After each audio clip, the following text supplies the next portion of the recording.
Billahi minasyaitonir rajim. Bismillahirrahmanirrahim. Allahumma 'allimna ma yanfa'una wanfa'na bima 'allamtana innaka antal alimul hakim. Wa sallallahu ala sayyidina Muhammadin wa ala alihi wa sahbihi ajma'in wasallim. Alhamdulillahirabbil alamin. Sekarang kita membahas tentang konsep dasar Al-Qur'an. Bab 1, konsep dasar Al-Qur'an, dari buku yang saya tulis, Studi Al-Qur'an dan Hadis Masa Kini. Bab 1 ini buku ini ditulis sesuai dengan satu semester mata kuliah, yaitu 14 bab. Jadi satu pertemuan, satu bab, 14 kali pertemuan, satu semester. Jadi kalau 7 pertemuan itu UTS, ya, setelah 7 UTS. Sekarang makna Al-Qur'an. Ya, Al-Qur'an dari kata-kata qara'a yaqra'u Qur'anan.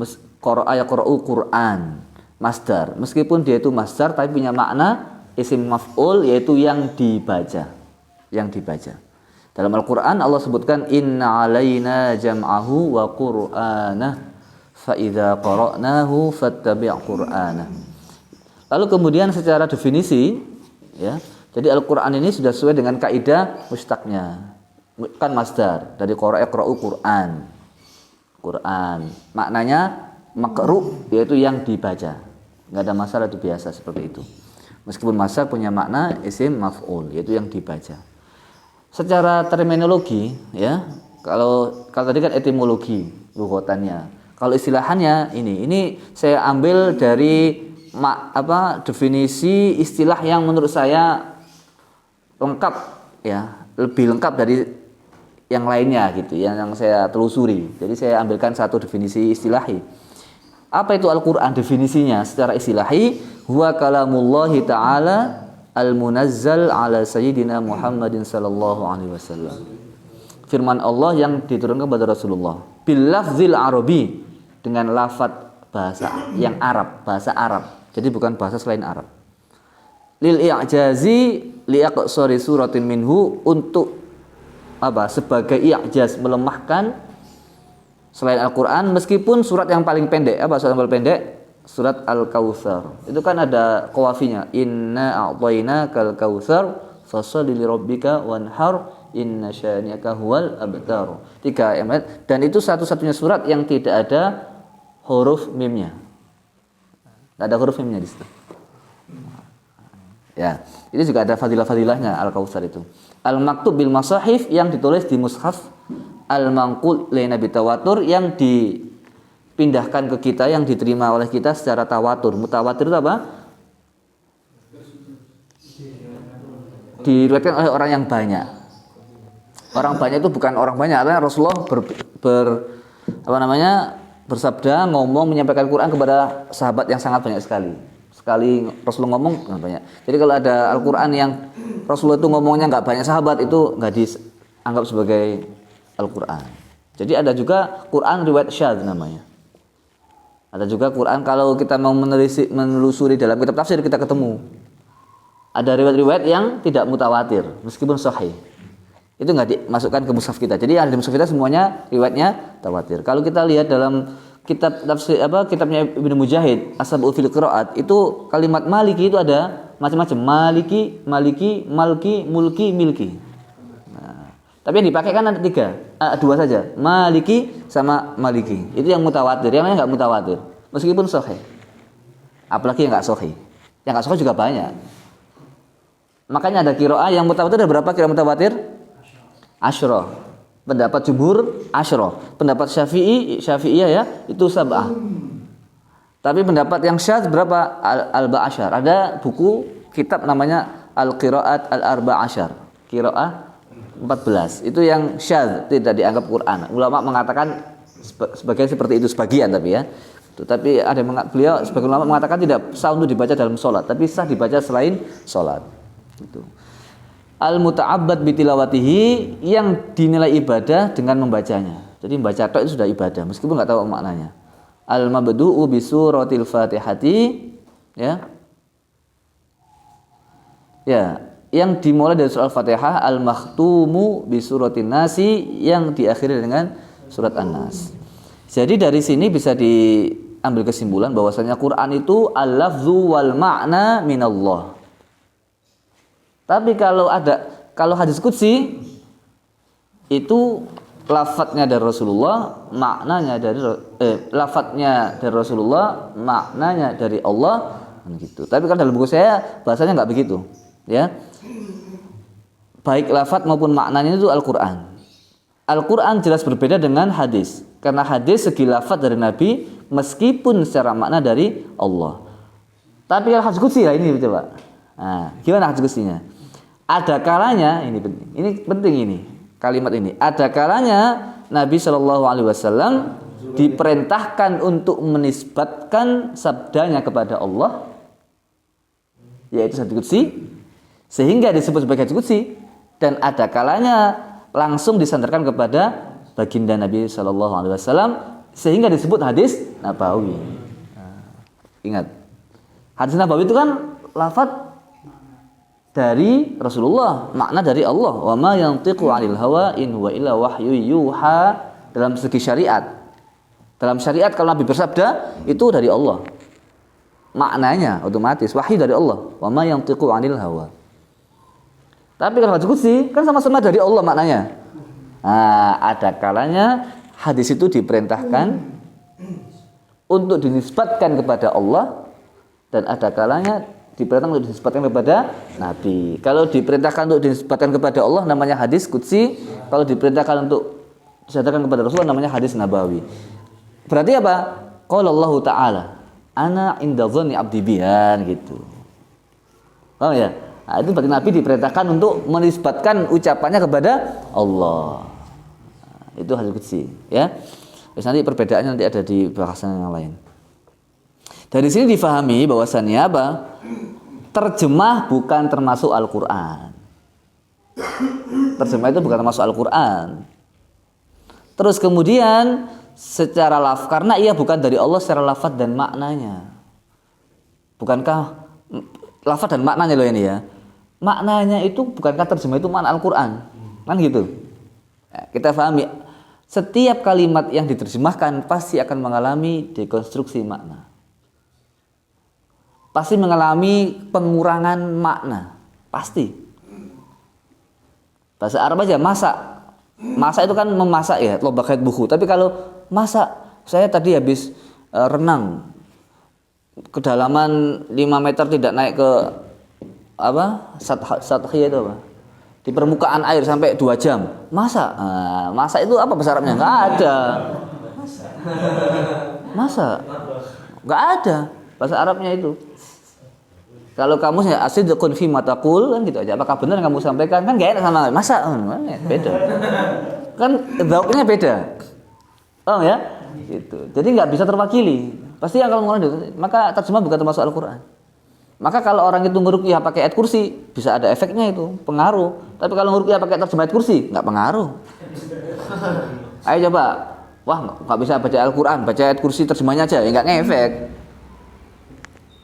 Seperti Waqiah untuk ayatul ghina, suratul ghina dia, surat kekayaan. Coba baca terjemahnya, biasa aja. Ya dia bukan Quran. Paham ya? Nah, Al-Quran itu satu-satunya kitab suci yang tidak mengalami perubahan lafadz. Di seluruh dunia dibaca berbahasa Arab. Meskipun dia nggak paham, dia nggak fasih. Nah, karena itu dari Allah lafadz dan maknanya. Sudah. Sekarang kita lihat lagi. Demikian juga kalimat dalam bahasa Arab yang maknanya sama dengan Quran juga tidak termasuk Al-Quran. Ya, semua redaksi yang tertulis dalam Al-Quran ini penting, Rek. Ini banyak biasanya orang tulis masuk di situ. Atau orang-orang yang dianggap aliran kiri itu sering mentoan apa?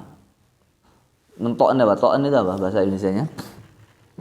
Ya mencela Quran ya. Quran itu nggak semuanya bahasa Arab. Buktinya kalimat kafur dari kata convert itu orang Yunani, dari bahasa Yunani misalkan ya, zanjabila dan zanjabil nggak tahu itu bahasa Arab apa enggak itu. Zanjabil itu bahasa Arab ya, insyaallah jahil. Itu saya pernah mendengar sendiri, kafur itu bukan bahasa Arab, comfort itu kafur itu kapur dari bahasa Yunani itu. Dan juga dalam nanti kalau kalian telusuri ada kalimat dalam Al-Qur'an yang mu'arrab, yang diarabkan. Jadi dulunya itu bukan bahasa itu menjadi bahasa Arab. Itu orang-orang terus mengatakan Quran itu enggak semuanya bahasa Arab. Ini baca ini ya. Ini menyangkal, jadi semua yang ada dalam Al-Quran itu kan kita perhatikan terjemahnya bil lafzil arabi, dengan lafaz Arab. Jadi semua Al-Quran itu bahasa Arab. Ya, Imam Syafi'i dalam kitabnya Ar-Risalah menjelaskan semua kalimat yang ada dalam Al-Quran itu bahasa Arab. Jika ada sebagian kalimat yang dianggap bukan dari bahasa Arab, itu adalah apa? Kemungkinan kalimat itu juga digunakan oleh orang Arab dan digunakan di bahasa selain orang Arab. Atau kemungkinan yang kedua, kalimat itu bukan bahasa Arab tapi sudah menjadi masuk dari bahasa Arab. Kayak bahasa Inggris. Kita sering bahasa Inggris seperti sandal, itu kan bahasa Inggris, sandal. Kita nggak kenal sandal, kita dulu kenal kelompen. Itu sandalnya orang Jawa kan kelompen. Nah, sandal itu bahasa Inggris sudah masuk bahasa Indonesia. Nah, itu kemungkinannya kalimat itu juga bahasa Arab, kalimat itu juga bahasa selain Arab. Atau kemungkinan kedua, kalimat itu sudah menjadi masuk dalam bahasa Arab.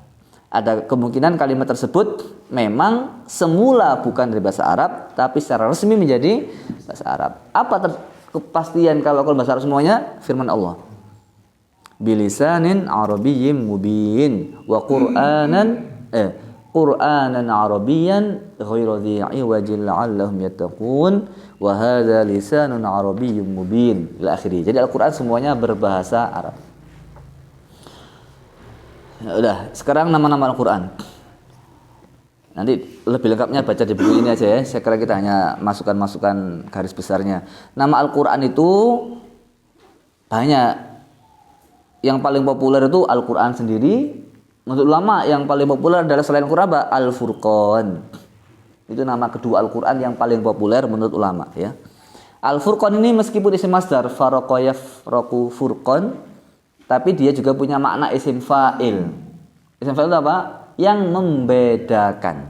Jadi Al-Qur'an itu yang membedakan antara hak yang batil, yang benar yang salah. Itu Al-Qur'an. Jadi kalau kita kepingin peka terhadap yang benar yang batil yang sama yang enggak benar, sering baca Qur'an itu bisa. Sering baca Quran, hati kita akan menjadi peka terhadap kebenaran dan tidak benar. Ya, dan Al-Qur'an itu yang semua nama-namanya diambilkan dari Al-Qur'an sendiri dan diambilkan dari hadis. Jadi nama Al-Qur'an ini ulama beda pendapat. Ada yang mengatakan, perhatikan di sini. Al-Qur'an itu menurut Imam Az-Zarkashi dalam kitabnya Al-Burhan mempunyai makna berapa? Memiliki nama 55 nama. Memiliki 55 nama. Beliau juga menukil dari pendapatnya Abu Al-Ma'ali. Sedangkan yang lain, Al-Haraili mengatakan Al-Qur'an memiliki lebih dari 99 nama. Lalu kemudian saya telusuri lagi kitab Imam Al-Fairuzabadi dalam kitabnya Al-Basair Dzawi Tamyiz ya. Basair Dzawi Tamyiz fi Lataif Al-Kitabi Al-Aziz menyebutkan Al-Qur'an mempunyai 100 nama. 100 nama ini sesuai dengan apa tadi? Fungsinya. Jadi Al-Quran punya 100 fungsi. Semuanya saya sebutkan ini semuanya 100. Kenapa saya sebutkan 100? Supaya kalian ini saya harap untuk dibaca ya. Bukan untuk sebagai menemui kertas halaman supaya tebal tidak. Tapi sebagai apa? Kalian supaya tahu fungsinya Quran sebagai 100 nama ini fungsinya ini. Jadi kalian kalau mau fungsi satu baca seperti Al-Azim. Kalau kamu jadi orang yang mulia, hebat, baca Quran. Iya, kenyataannya Al-Aziz mulia. Lalu Al-Ali tinggi, Al-Majid mulia ya, Pak. Al-Muhaimin, An-Nur cahaya. Kalau hidupmu gelap, baca Quran. Iya, betul. Al-Haq betul. Iya, betul. Al-Hakim bijaksana. Kalau kamu baca Quran terus-menerus dengan tartil, tapi harus tartil. Harus khusyuk. Ini juga bisa menjadi orang yang hakim. Hakim itu bijaksana. Al-Karim dermawan, Al-Mubin jelas. Al-Munir yang memberikan penerangan. Al-Huda petunjuk. Lengkap ini, baca sendiri nanti. Baca semua 100. Hidupmu itu tergantung sebagaimana kuat ikatanmu dengan Al-Qur'an. 100 nama ini baca semuanya. Semuanya diambilkan dari Al-Qur'an dan hadis. Ya. Adapun yang 7 yang terakhir itu dari hadis ini yang sangat panjang, kalian bisa bacanya. Ini semua saya cantumkan. Al-Kautsar. Namanya Quran juga Al-Kautsar. Inna a'tainakal kautsar itu fi riwayah itu bukan telaga Kautsar tafsirnya. Tafsir ulama mengatakan Kautsar itu adalah Al-Qur'an. Jadi kalau kamu kepingin dapat iman yang besar ya baca Al-Qur'an. Bahasanya begitu. Kalau kamu kepingin hidupmu seperti surga Kautsar baca Al-Qur'an. Kan sering saya sampaikan itu. Kalau kita enggak punya uang baca Quran. Kalau baca sendiri masih enggak datang rezekinya, baca yang keras. Baca keras belum datang, langsung pergi ke musola pakai mic, pasti datang. Ya, semangka, gorengan, mesti datang itu. Ya, nah, mesti datang. Kopi coba aja.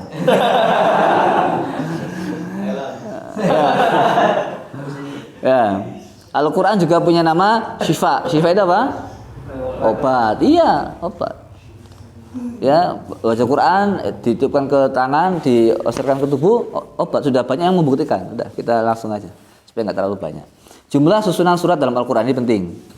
Susunan surat dalam Al-Quran jumlahnya apa? Ulama mengatakan, ya banyak yang mengatakan seluruhnya sepakat 114. Tapi ya, ini penting. Sebagian ulama mengatakan jumlahnya 113. Kenapa kok berbeda pendapat? Karena At-Taubah dan Anfal itu satu surat, bukan dua surat. Nah, ya, pendapatnya siapa ini? Pendapatnya Abu Rauk yang dinukil oleh As-Suyuti. Ya. Lalu kemudian sekarang masalahnya di sini, susunan surat dalam Al-Qur'an itu semuanya ijtihadi atau tauqifi? Ada 3 pendapat. Pendapat yang pertama, susunan surat dalam Al-Qur'an itu hasil ijtihad sahabat. Susunan surat. Dalilnya apa dalilnya? Dalilnya adalah salah satunya mushaf sahabat itu tidak semuanya sama. Contohnya mushaf Ubay bin Ka'ab itu dimulai dari Al-Fatihah, Al-Baqarah, langsung An-Nisa. Habis An-Nisa lalu kemudian Ali Imran, setelah itu Al-An'am. Bayangkan Pak. Mushaf Sayyidina Ali berbeda lagi sesuai dengan susunan asbabun nuzul. Maka mulainya apa? Al-Alaq, Al-Muddatsir, Qaf, Al-Muzammil. Kemudian surat Al-Lahab dan seterusnya. Mushafnya Ibnu Mas'ud ya beda lagi, Al-Baqarah, An-Nisa. Enggak pakai Al-Fatihah dulu, Al-Baqarah dulu.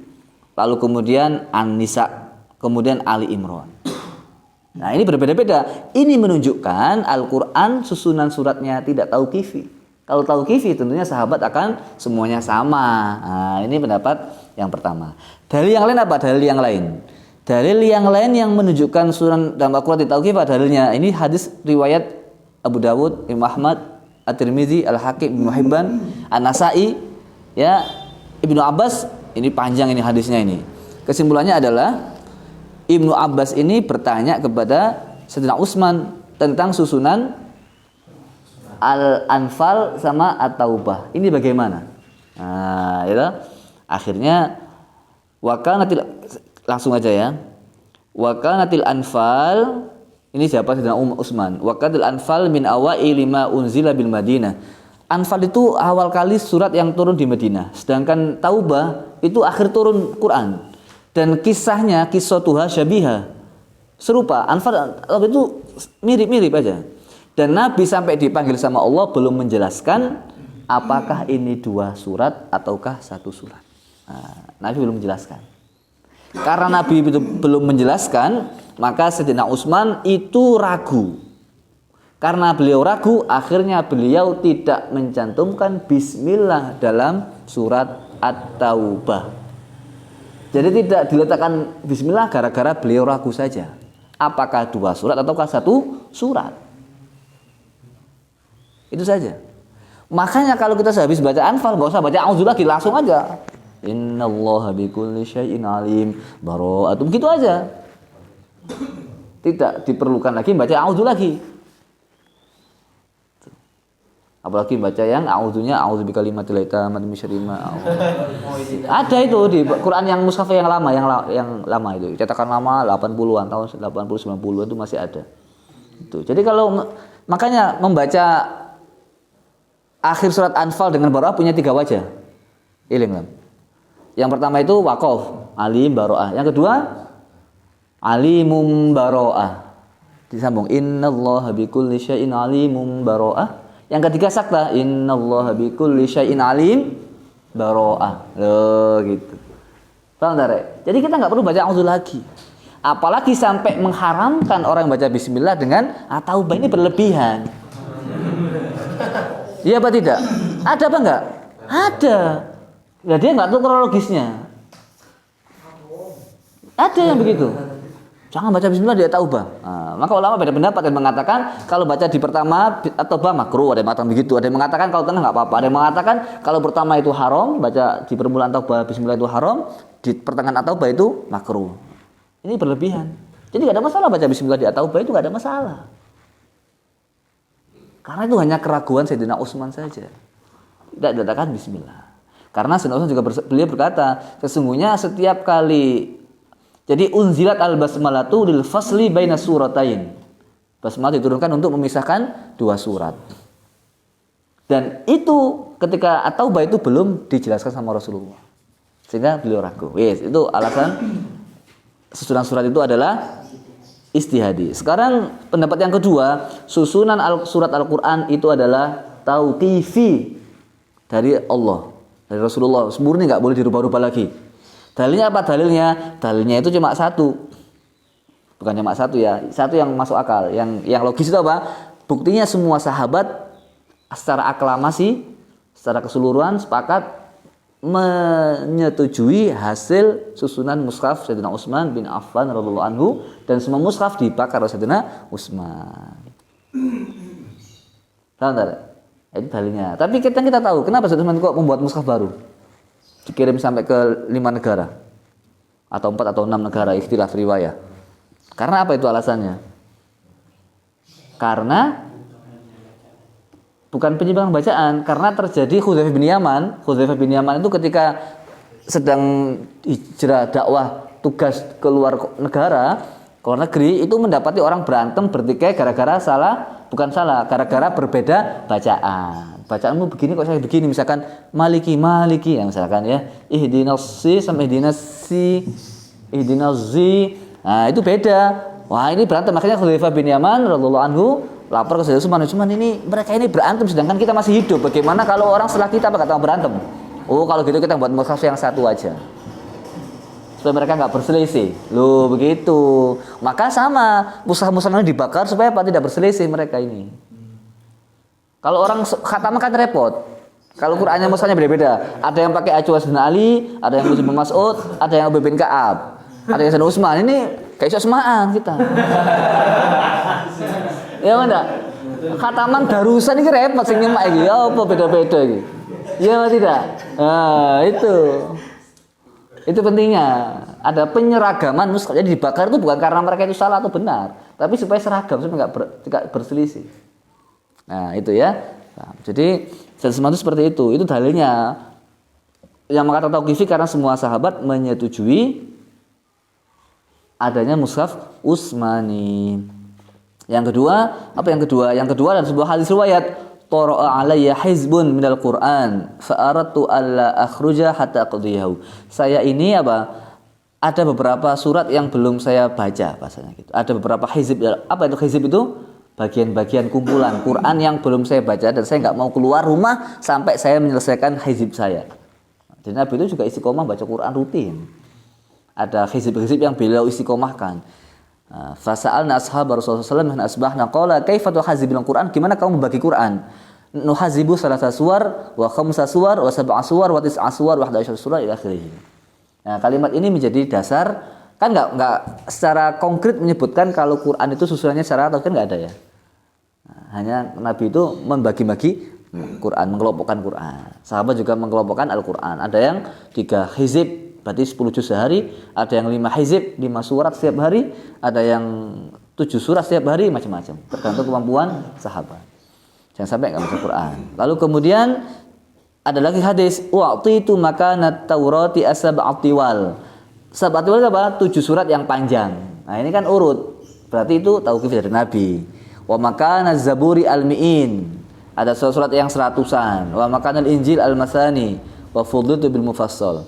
Nah, jadi ini hadis-hadis yang dijadikan acuan kalau Quran itu susunannya secara tauqifi. Tapi kan kalau kita lihat kan tidak secara pasti ya, secara soreh. Tidak secara apa? Soreh itu apa? Jelas menyebutkan kalau itu adalah tauqifi. Hanya isyarah aja. Yang ketiga, nah, kelompok yang ketiga ini yang lebih, ini pendapat mutakhirin, ulama-ulama modern ya, itu menyebutkan susunan Al-Qur'an itu sebagian tauqifi, sebagian ijtihadi. Nah, ini yang komentar ya. Jadi ada yang mengatakan, perhatikan di sini, Abu Muhammad Ibnu Atiyah beliau mengatakan, ya, ini sebagaimana dinukil oleh Abdul Azim Az-Zarqani dalam kitabnya Manahilul Irfan, beliau menyebutkan bahwasannya Quran itu ada yang tauqifi seperti As-Sab'ut Tiwal. Itu tauqifi. Seperti Al-Hawamim An-Mufassal yang tadi itu tauqifi. Selain itu tidak tauqifi. Kalau yang Suyuti mengatakan gini, yang Suyuti dalam kitab Al-Itqan, kitab Itqan ini sebagai rujukan orang-orang ahli ilmu Quran ya. Beliau menyebutkan semua dalam Al-Quran itu semuanya tauqifi kecuali Anfal dan Taubah. Yang Suyuti mengatakan. Ya, dari ketiga pendapat tersebut kita nggak usah ragu Al-Quran itu apakah dari Allah. Ini nggak pengaruh. Ini kan hanya susunan saja. Nah, jadi nggak usah ragu kalau Al-Quran dari Allah, tidak. Sekarang selanjutnya adalah membaca Al-Quran sesuai dengan urutan mushaf. Gimana hukumnya? Tidak wajib. Sesuai urutan surat. Jadi kamu boleh baca Al-Baqarah langsung, Ali Imran langsung, An-Nisa boleh. Tidak wajib membaca Al-Quran sesuai urutan surat. Tidak wajib. Tapi yang lebih bagus adalah sesuai urutan. Ya, yang bagus sesuai urutan. Sampai ada yang mengatakan begini, Ibnu Abi Dawud meriwayatkan dari Hasan, orang yang baca Quran enggak sesuai urutan dalam Al-Quran itu menunjukkan hati yang bacanya hatinya terbalik. Jadi kalau baca An-Nas, Al-Falaq, Al-Ikhlas itu hatinya terbalik. Ya. Ini menurut beliau ini. Tapi ulama lain tidak ngomong begitu ya, tidak begitu. Kenyataannya apa? Sayyidina Umar itu juga pernah melakukan baca Quran nggak harus urutan surat. Bahkan Rasulullah sendiri apa? Perhatikan ini ya. Sayyidina Umar itu gimana? Baca salat subuhnya, rakaat pertama baca Al-Kahfi, rakaat kedua baca surat Yusuf, kan ke belakang lagi. Habis Kahfi balik ke juz 12-11. Sayyidina Umar melakukan itu. Jadi Jumatnya itu ya baca dalam salat subuh itu Al-Kahfi, ya. Rakaat pertama, rakaat kedua surat Yusuf sama itu juga panjang juga itu. Sayyidina Umar ini, Sayyidina Umar ini, ya, ini nggak apa-apa, Ada juga, saya pernah mendengar ada orang itu kalau kita itu rakaat pertama baca Kulhu ya, Al-Ikhlas, rakaat kedua itu baca surat An-Naba itu nggak benar karena ke belakang. Kenyataannya nggak demikian. Sahabat aja melakukan. Sayyidina Umar tadi itu habis surat Kahfi balik ke belakang. Mestinya kan harus nambah ke setelahnya. Maryam misalkan. Itu habis Kahfi Maryam. Tapi nyatanya kan habis Kahfi Yusuf ke belakang. Nggak ada masalah itu. Saya pernah di depan saya seorang hufat ngomong sama saya, ini imam ini kok habis dari surat yang kesini kok balik ke belakang surat yang lain. Saya diam ya gitu aja. Pokoknya kalau di tempat selain resmi saya nggak mau ngeladeni dia gitu aja. Mesti rame atau paling nggak dia nggak terima atau dia juga pokoknya selain di tempat resmi saya pasti iya ngomong apa cetak yai. Ya nggak mau saya ladeni kan bukan forum resmi. Kalau forum resmi kita terima. Nah, selanjutnya Rasulullah itu sama. Rasulullah itu beliau ini ketika salat Rasulullah sendiri itu nggak urut. Ketika salat subuh hari Jumat, khusus hari Jumat ya, rakaat pertama baca surat As-Sajdah,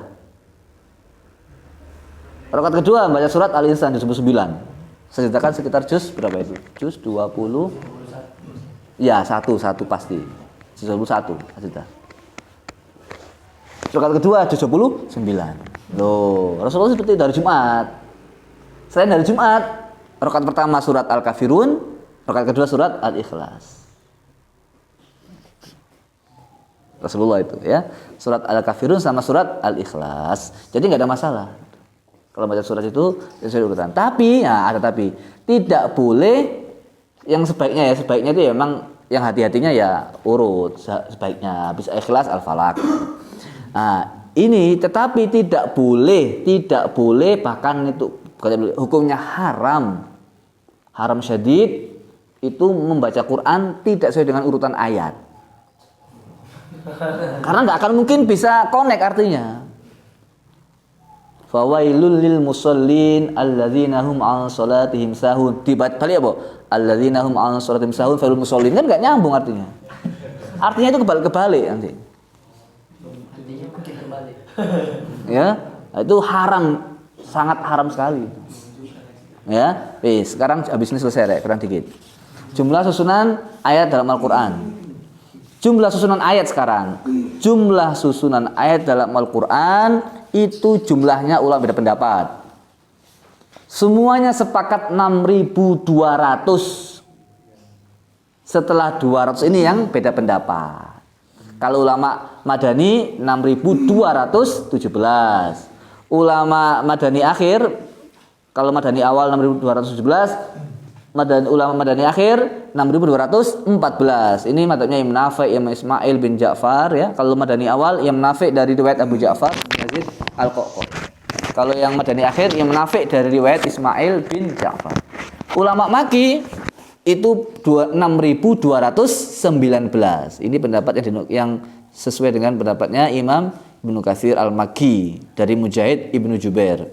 Kalau madhabnya Syami, ulama Syam 6.225. Yaitu Abu Ayyub bin Tamim Al-Qari dari Abdullah Ibnu Amir Al-Yassibi. Lalu kemudian, pendapat kita Indonesia itu kalau kita klik di Excel, bahkan kita Wikipedia, itu jumlahnya 6.236. Ini seperti mazhab kita ini ya. Hamzah bin Hubaib bin Ziyad dari Ibnu Abi Layla dari Abu Abdurrahman Ibnu Habib Al-Sulami. Ini orang Kufah. Ini dan kita di Google di Excel munculnya 6.236. Semuanya 6.200. Lebihnya ini yang beda pendapat. 17, 14, 19, terus kemudian 25, 30. Nah, wis ya. Lah, sekarang begini. Angka 6.066 dari mana? 6.666 itu dari mana? Itu bukan dan tidak ada sejauh yang saya lacak, tidak terdapat satupun informasi itu dari kitab Ulumul Quran. Jadi jumlah ayat 66666 itu tidak termaktub di Ulumul Quran, tapi termaktub dalam kitab tasawuf atau kitab fikih. Kitab apa? Nihayatul Zain. Nihayatul Zain kan kitab fikih. Ya. Kitab fikih ini. Nihayatul Zain fi Irsyadil Mubtadi'in. Itu jumlah 6666 itu bukan jumlah ayat tapi jumlah klasifikasi ayat. Rinciannya adalah 1000 ayat tentang perintah, 1000 ayat tentang larangan, 1000 ayat tentang janji, 1000 ayat tentang ancaman, 1000 ayat tentang kisah-kisah, 1000 ayat tentang ibro dan tamsil, 500 ayat tentang hal haram, 100 ayat tentang nasikh mansukh, 66 ayat tentang doa, istighfar dan zikir. Ini juga dinukil oleh Syekh Wahbah Zuhail dalam kitabnya At-Tafsir Al-Munir fi Aqidah Wasyari'ah wa Al-Manhaj. Tapi biasanya ya Al-Munir gitu aja. Kalau ini kan nggak di bawahnya atau mungkin nggak orang kenal ya. Kalau di kitab-kitab Tafsir Munir gitu aja. Wis, jumlahnya itu. Nah, sekarang pertanyaannya, bagaimana sahabat itu kok bisa berbeda pendapat dalam menentukan ayat? Nah, ini pertanyaan penting. Quran kan jelas itu. Karena begini, penentuan ayat dulu kalau kita lihat ya, kalau kita lihat dilacak lah Quran pada masa awal itu dulu Quran itu tidak ada tanda bunder bulat ayat 1 tidak ada, titik lumayan, nggak ada titiknya, lurus saja, nggak ada harokatnya, nggak ada titiknya dan nggak ada tanda akhir ayat, nggak ada tanda akhir ayat, nggak ada tanda akhirnya. Saya udah baca dalam kitab sejarah teks Al-Quran Mustafa Azami terbitan Gema Insani Press. Kalau pinjam buku saya bisa. Itu nggak ada tanda-tanda titiknya sama sekali. Jadi kok lurus kok itu. Ya, kalau ada laptopnya mungkin bisa saya sampaikan. Nah, ini begini. Terus gimana kok bisa beda pendapat masalah ayat? Kan hal yang konkret ya, kan kuantitas itu, bukan kualitas. Kualitas kan jelas dihitung 1 2 3. Karena begini ya, ini ingat. Karena Rasulullah itu ya, ketika berhenti, ini dalam kitab Manhajul Irfan, Syekh Abdul Azim Az-Zarqani menyebutkan, Syekh Abdul Azim Az-Zarqani kitab Manhajul Irfan. Ini ada terjemahan sudah ada. Beliau menyebutkan Rasulullah itu ketika itu selalu baca Quran dan selalu berhenti. Maka ketika selalu berhenti, sahabat ditanya apa? Ingat-ingat, oh ini satu ayat, titik. Jadi kalau Nabi selalu berhenti, maka beliau sahabat-sahabat menganggap itu akhir ayat. Oh ini akhir ayat. Lah ternyata ketika Nabi itu setelah membaca hal yang sama berhenti terus. Lah suatu ketika Nabi itu karena sahabat dianggap sudah ngerti, Nabi itu kadang-kadang menyambung ayat yang tadi itu untuk menyempurnakan maknanya. Sehingga sahabat yang lain yang belum datang, yang nggak aktif, yang jarang-jarang ngaji itu, ya wajar, sahabat kan nggak semuanya punya kesempatan ngaji full ya, boleh jadi kesibukan atau jauh atau macam-macam. Kan nggak ada dagang macam-macam ya. Nabi kan juga nggak seperti sekarang ini. Akhirnya apa? Sahabat yang baru mendengarkan itu menganggap itu satu ayat. Nabi padahal sahabat yang lain paham ini dua ayat ini. Karena biasanya Nabi selalu berhenti. Lah sekarang kok nyambung, berarti ini Nabi menyempurnakan maknanya. Paham ya? Itu. Jadi ini pada mulanya membaca Al-Quran dengan berhenti sebagai pengajaran untuk para sahabat. Tapi dalam kitab yang lain disebutkan, versi yang lain menyebutkan sesungguhnya penentuan akhir. Jadi begini, bagaimanakah ini halaman 25? Bagaimanakah menentukan akhir ayat? Menentukan akhir itu ada dua model, ada dua cara. Yang pertama tauqifi, yang kedua qiyasi. Yang kedua qiyasi. Jika Nabi selalu berhenti di akhir ayat, maka dipastikan itu akhir ayat. Kalau Nabi selalu berhenti di situ, berarti itu dipastikan akhir ayat.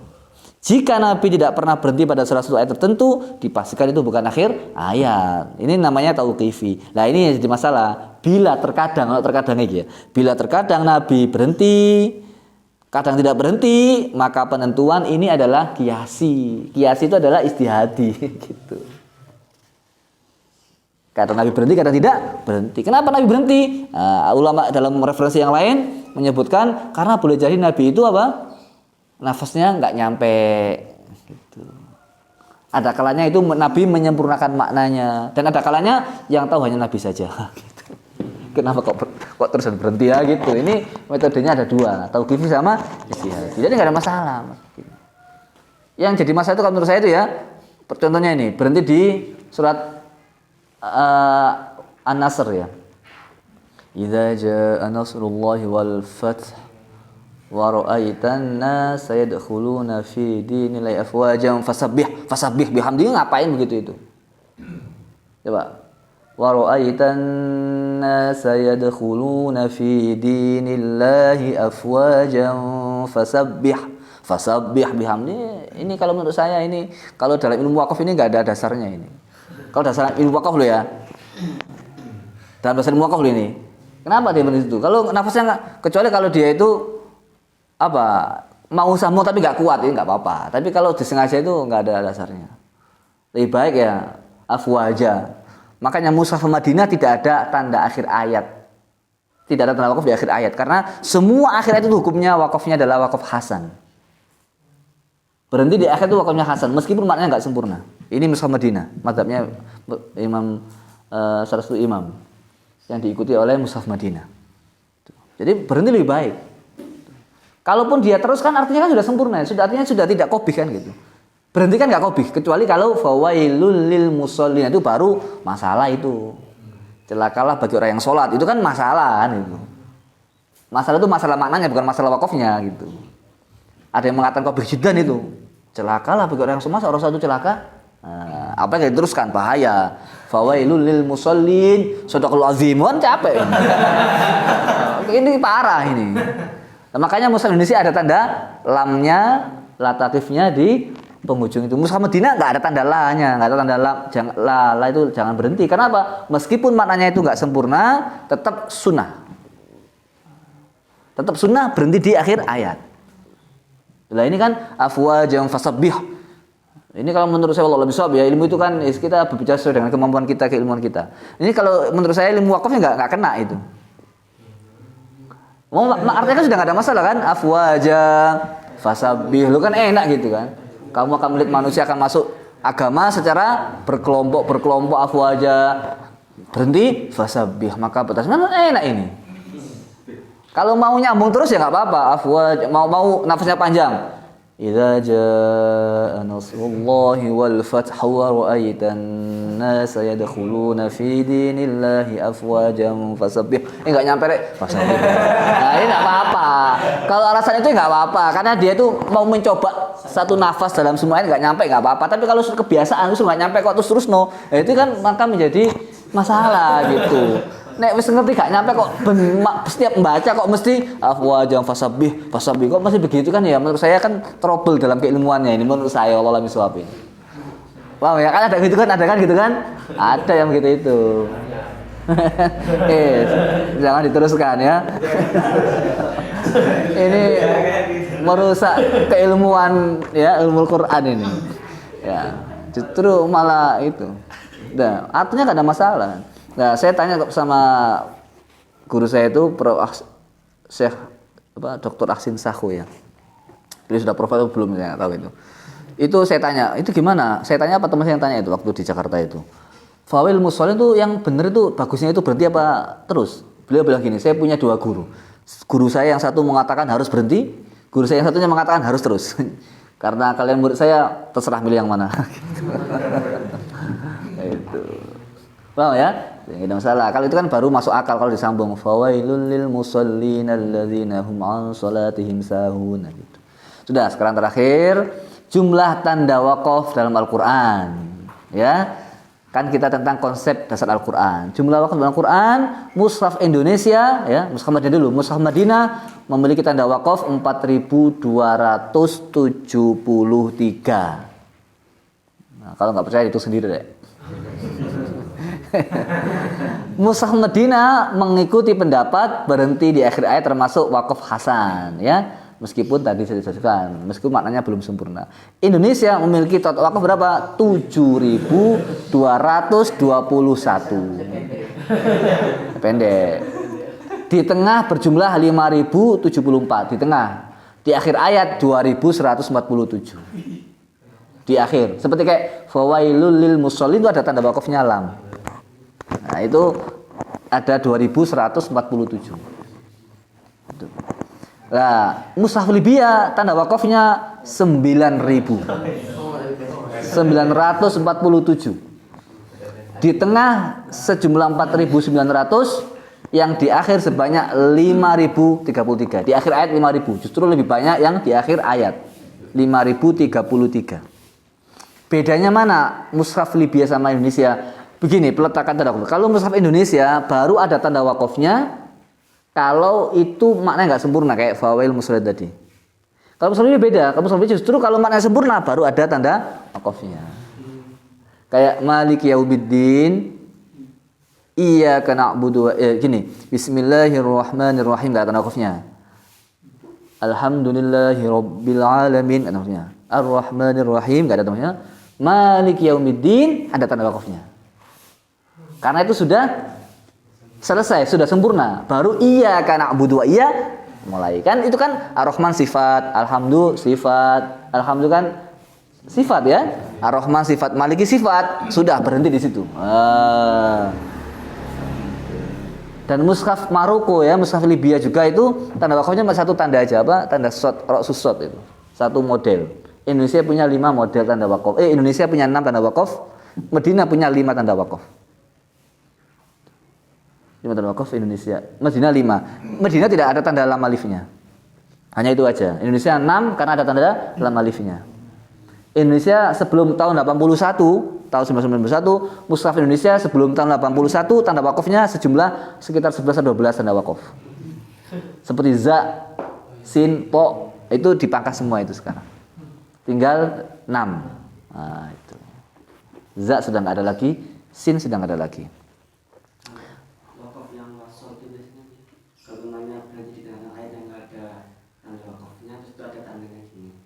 Ya, nanti tanya jawab setelah ini ya.